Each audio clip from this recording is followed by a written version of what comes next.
Good morning, everyone. I'm Madison Nosek. Thanks for joining me here on KXAN Live. Right now, I have a live look for you guys at how traffic is moving in Austin. It's definitely cleared up a lot from what we were seeing earlier this morning. Right now, this is a live look at I35, but earlier it was completely different. Traffic was backed up extremely far because we had a car that hit and killed a person on southbound I35 near Grand Avenue Parkway. And this crash was causing major delays in North Austin near Pflugerville. At around 3 this morning, DPS troopers responded to a call that a man was hit by a car while trying to cross the southbound lanes of I-35. The driver remained on the scene and there are no charges pending. The roadway's been reopened and you shouldn't be running into any delays at all right now. Here's another live look, this time from downtown Austin from our Austonian camera. And just a heads up, we do have a heat advisory in place until tomorrow night. Meteorologist Kristen Curry says our highest temperature today is going to be 105, but it's going to feel like 111. But if you want the latest and continual updates on our weather and traffic, you can watch it on the CW Austin until 9 o'clock this morning. Due to the hot and dry weather, Hays County reinstated its burn ban. It started yesterday and is going to be in place for 90 days, and then it's going to be reevaluated.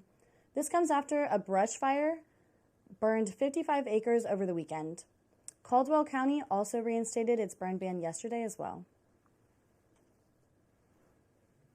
Today kicks off day 2 of the NATO Summit in Lithuania, setting up a critical meeting between President Biden and Ukrainian President Zelensky, as the war-torn country's leader presses for a clear timeline for joining the powerful security alliance.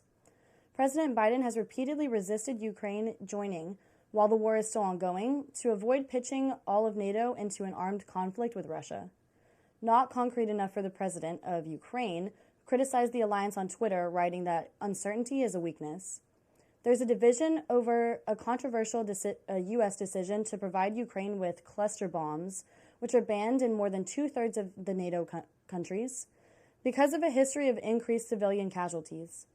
The U.S. is calling it a temporary stopgap, while allies restock other rapidly depleting munitions. A delicate balance to defend Ukraine without yet offering the full protection and pitfalls of NATO membership. Allies of the summit are promising to step up support for Ukraine in its fight, and President Biden's going to deliver a speech later today focused on that commitment. But both the Biden administration and NATO allies are standing firm in their expectations that Ukraine has yet to meet, writing a joint statement that Ukraine's going to be invited to join NATO when allies agree and those conditions are met. And if you're wondering what's next for President Biden, well, after his speech tonight, he's heading to Finland to celebrate the country's membership to NATO. Back here at home, the future of property taxes for you and millions of other Texans could be decided today. Texas lawmakers could vote on a record property tax relief plan as early as today. The House passed their proposals out of the committee yesterday, including a $100,000 homestead exemption, cuts to school district tax rates, and limits to some property appraisal increases. After the legislature does its work, the plans will then come to your ballot to approve in the November election. We spoke with Lieutenant Governor Dan Patrick to get a deeper look inside the deal. He says he's confident homeowners will see large savings as soon as this year.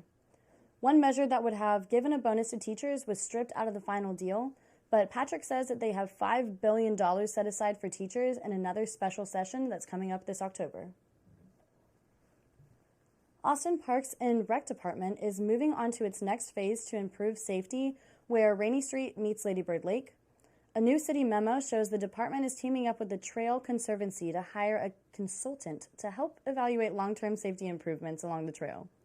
Some of the changes include adding a camera at the corner of Rainey and Cumming Street. Also, trail lighting will be dimmed after the park closes to encourage people to take alternate paths. Another change includes adding signs alerting people of park closure times. And the proposed changes are in response to recent drownings in the area.